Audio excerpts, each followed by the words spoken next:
Hi friends, welcome to skill Mumbai. Friends, इस tutorial में मैं आपको बताऊंगा CBR वर्सेस VBR।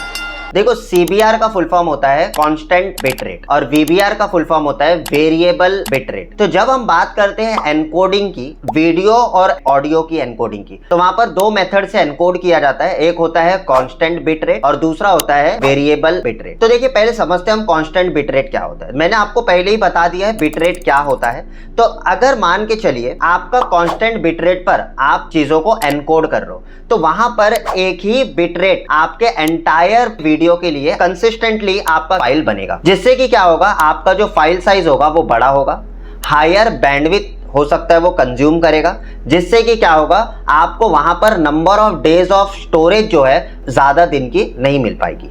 तो ये कांस्टेंट बिट रेट के अंदर होता है। तो जिसके अंदर, जैसे एक एग्जांपल आपको देता हूं, अगर मैंने कांस्टेंट पे रख दिया कि 1 MB पर सेकेंड आपका डेटा वहां पर बनना चाहिए, तो 1 MB पर सेकेंड जब तक DVR के अंदर डेटा स्टोर हो रही है तब तक वो क्या करेगा, 1 MB पर ही उसे एनकोड करेगा 1 MB पर सेकेंड पर, राइट। तो ऐसे में क्या होगा, हम हमारे मेमोरी को हम वहां पर थोड़ा सा कम कर सकते हैं। इसको कॉम्प्लिसिटी बोलते हैं, ठीक है। तो जहां पर आपके पास में लो कॉम्प्लिसिटी है तो वहां पर आप उसको बचा सकते हो। अब समझते हैं हम variable bit rate. Variable bit rate क्या होता है, मान के चलिए एक सिंपल एग्जांपल देता हूं। मान के चलिए इस वीडियो के अंदर, ठीक है, पीछे की जो हिस्से हैं वो अभी कांस्टेंट है, वो फिक्स है, वहां पर कोई मूवमेंट नहीं हो रहा है, राइट। तो वहां पर जो आपके बिट्स है, ठीक है, वो क्या होंगे, वो आपके एज इट इज होंगे, अगले फ्रेम के अंदर भी, उसके अगले फ्रेम के अंदर भी एज इट इज होंगे। लेकिन जहां पर मूवमेंट हो रहा है वहां पर आपके हायर बिट रेट हो जाएंगे, और आपके जो पीछे जो है वो वहां पर आपके क्या होंगे, डिफॉल्ट होंगे, यानी कि कांस्टेंट बिट रेट होंगे। जिससे कि क्या होता है कि हम हमारे स्टोरेज को, हमारे स्पेस को हम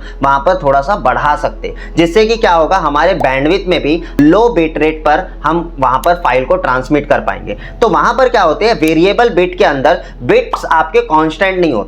वो हो सकता है कभी मे बी आपका 1 MB तक चला जाए, यानी कि 1024 kbps तक चला जाए। हो सकता है कि वो आपका कम हो जाए, यानी कि 500 kbps तक हो जाए। हो सकता है वो आपका 800 kbps हो जाए। तो इस तरीके से क्या होगा, आपका वो वेरी होगा। ये बहुत इंटेलिजेंटली काम होता है इसमें सारी चीजें, ठीक है। It's a kind of artificial intelligence. जहां पर आप देखोगे ना, तो अभी यहां पर आपका कोई मूवमेंट नहीं हो रहा है, तो वो पिछले फ्रेम से उस बिट को आगे शो करेगा। तो आगे नया बिट्स वो वहां पर नहीं बना रहा है, ठीक है। तो जिससे कि वो पिछला जो फ्रेम है वही बिट आपका वहां पर रिप्रेजेंट होगा। तो यही है, मतलब ये थोड़ा सा इंटेलिजेंटली, डायनेमिकली क्या करता है, वो काम करता है। बट यहां पर एक चीज आपको इंपॉर्टेंट नोट कराना चाहूंगा। हाउएवर, आज VBR बहुत ज्यादा यूज होता है, क्योंकि जब हम बात करते हैं डेटा कंप्रेशन की, जैसे H.264 प्लस और H.265 प्लस की बात करते हैं, तो वहां पर आपका as a variable bit rate आपका यूज किया जाता है। तो यहां पर आपका एक डीमेरिट भी है, जैसे हम लाइव स्ट्रीमिंग कर रहे हैं, रियल टाइम स्ट्रीमिंग जब हो रहा है, ठीक है,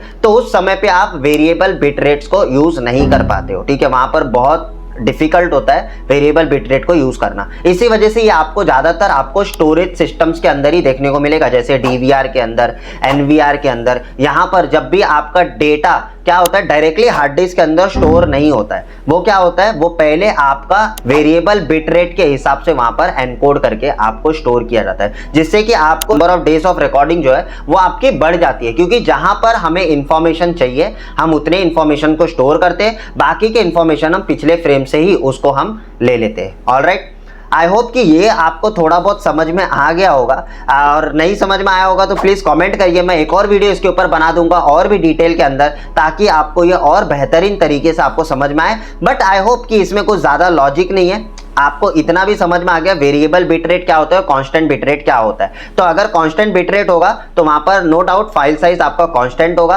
वेरिएबल में आपकी फाइल साइज आपको एग्जैक्ट नहीं मिलेगा, कभी कम होगा कभी ज्यादा होगा, डिपेंड करता है कि मूवमेंट के ऊपर और इंफॉर्मेशन के ऊपर, राइट। बट क्वालिटी की अगर हम बात करेंगे, वीडियो क्वालिटी, वो आपको सेम ही मिलेगा एज अ कांस्टेंट में भी, एज अ वेरिएबल के अंदर भी आपकी इमेज क्वालिटी में कोई फर्क नहीं आएगा। ऑलराइट, आई होप कि यहां तक आपको समझ में आ गया। That's all for this video everyone. Bye bye, take care and see you in my another tutorial. Bye bye.